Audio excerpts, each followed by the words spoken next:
لونڈیوں کے ساتھ جنسی تعلقات کی اجازت کیوں دی گئی جبکہ اسلام خود سیکس ڈسپلن پر کا پرچار کرتا ہے، اور لونڈیوں کی خرید و فروخت کیا ہیومن رائٹس کی وائلیشن نہیں ہے؟ یہ مسئلہ ذرا ٹیڑھا ہے۔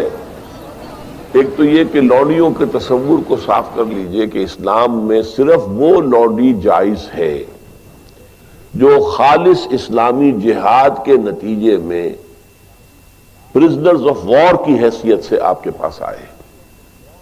یہ نہیں ہے کہ کسی آزاد لڑکی کو، عورت کو پکڑا اور اسے زبردستی جو ہے وہ کہیں بیچ دیا اور وہ غلام ہو گئی، یا جیسے کہ امریکنوں نے کیا تھا کہ ہزاروں ویسٹ افریقن کنٹریز سے یہ حبشیوں کو پکڑا اور ان کو لے جا کے وہاں پر جو ہے منڈیوں میں بیچ دیا۔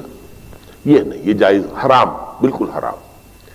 البتہ ایسی اگر شکل ہے کہ جنگ ہو رہی ہے آپ کے اور کفار کے مابین، اب اس میں جو پی او ڈبلیوز آ گئے ہیں، دو راستے ہیں، یا تو کنسنٹریشن کیمپس میں رکھیں گے انہیں، وہ آپ کی معیشت پر بہت بڑا بوجھ ہو جائے گا، اور پھر ان کی زندگی بھی اب نارمل ہوگی۔ وہاں نہ مرد کے لیے کوئی امکان ہے کہ کوئی اس کی جو ہے طبیعت کے اور جنسی تقاضے پورے ہو سکے، نہ عورت کے لیے امکان ہے۔ اس کے لیے اسلام نے تجویز کیا کہ انہیں معاشرے میں تقسیم کر دیا جائے، ڈسپرس کر دیا جائے۔ معاشرے میں جائیں گے وہ کسی کا غلام بن گیا ہے، کسی کی لونڈی بن گئی ہے۔ اب ان کو حکم دیا گیا جو خود کھاتے ہو وہ انہیں کھلاؤ، جو خود پہنتے ہو وہ انہیں پہناؤ، اور ان سے اگر کوئی سخت کام لینا ہو تو اس میں خود بھی شریک ہو جاؤ۔ انہیں یہ احساس نہ ہو کہ چونکہ ہم غلام ہیں تو ساری سختی ہم پر ہی ہے۔ اور ان کے لیے بھی پھر یہ کہ نیکی کے کاموں کے اندر یہ ہے کہ ان کو آزاد کر دینا، یہ بڑی نیکی کا کام ہے۔ کوئی مرد کہتا ہے صاحب میں اتنے ہزار روپے آپ کو دے دوں گا محنت کر کے، کمائی کر کے، آپ مجھے آزاد کر دیں، اسے مکاتبت کہتے ہیں۔ یہ معاہدہ ہو سکتا ہے اور آپ کو اس کا معاہدہ قبول کرنا ہوگا۔ پھر وہ لونڈیاں جو ہے وہ پھر ان مالکوں کے تصرف میں آتی ہیں۔ وہ منکوحہ بیویاں نہیں ہیں، وہ دو کیٹیگریز علیحدہ ہیں جو ہم نے پڑھ لیا ہے سورہ معارج میں بھی اور سورہ مومنون میں بھی۔ والذین هم لفروجہم حافظون الا علی ازواجہم او ما ملکت ایمانہم۔ تو یہ دو کیٹیگریز علیحدہ ہیں، بیویاں ہیں، منکوحہ بیویاں، اور یا پھر جو تمہاری ملک یمین ہو، لونڈیاں ہوں۔ میں نے بتایا کہ ملک یمین اگر اس کے ہاں بچہ ہو گیا تو اب وہ ام ولد ہے، آپ اسے بیچ نہیں سکتے، وہ اب آپ ہی کے ہاں رہے گی۔ اور جہاں تک اس کے بچے کا تعلق ہے وہ آپ کی منکوحہ بیوی سے جو بچہ ہوگا اس کے بالکل برابر ہوگا، اس کی کوئی بھی حیثیت جو ہے اس سے کمتر نہیں ہے۔ وہ بچہ آپ کا ہے، آپ کی لونڈی کا نہیں، آپ کا بچہ ہے۔ اسی طرح بچہ چاہے منکوحہ سے ہے تو وہ منکوحہ کا نہیں ہے، آپ کا ہے۔ یہاں تو ابن کے ساتھ بات چلتی ہے، بنت کے ساتھ نہیں چلتی۔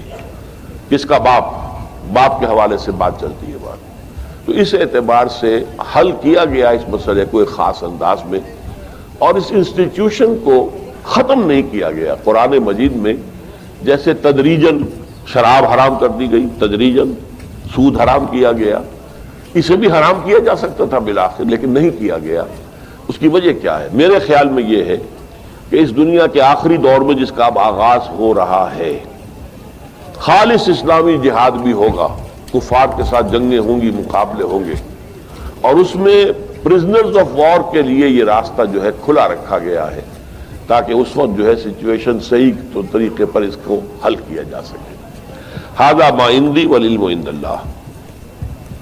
یہ بھی ہو سکتا ہے کہ کسی کی لونڈی، آپ ہی کی ایک لونڈی بھی ہے اور ایک غلام بھی، آپ ان دونوں کے اندر شادی کرا دیتے ہیں، اب وہ میاں بیوی ہو گئے، اور یہ کہ اب آپ پر حرام ہے وہ بیوی، وہ جو لونڈی ہے، آپ اس کے ساتھ کوئی جنسی تعلق نہیں رکھ سکتے۔ آپ نے اجازت دے دی تو گویا کہ اپنے حق سے آپ دستبردار ہو گئے، آپ نے غلام کے نکاح میں اسے دے دیا۔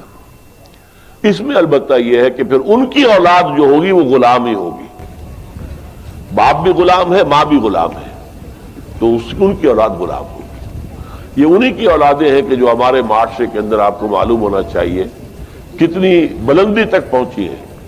خاندان غلاماں جو ہندوستان میں اسلام کی پہلی حکومت قائم ہوئی، کون تھے؟ قطب الدین ایبک غلام تھا، شمس الدین التتمش غلام تھا، غیاث الدین بلبن بہت زبردست حکمران تھا، روم و داغ والا، غلام تھا۔ یہ غلام خاندان تھا، خاندان غلامہ کے نام سے آپ نے ان کی تاریخ پڑھی ہے۔ اور اس وقت مصر میں بھی ممالک کی حکومت تھی. مملوک کہتے ہیں غلام کو، ملکیت ہوتا ہے وہ اپنے آقا کی. ممالک کی حکومت تھی بہت بڑی. تو ان کو، اور پھر ہمارے یہاں بڑے بڑے ائمہ ہیں غلام، کہ جن سے جو بڑے خلفاء ہوتے تھے ان کے بچے بھی ان سے تعلیم حاصل کرتے تھے تو ان کی جوتیاں سیدھی کرتے تھے، آپس میں لڑتے تھے. یہ مامون الرشید اور امین الرشید دو جو بیٹے تھے ہارون کے، وہ آپس میں لڑتے تھے کہ اپنے استاد کی جوتی میں سیدھی کروں گا، وہ کہتا میں سیدھی کروں گا، حالانکہ وہ غلام ہوتا تھا. تو یہ اسلام نے سٹیٹس دیا ہے انہیں، اور بہت ہی خوبصورت انداز میں اپنے معاشرے میں ابزارب کر دیا ہے.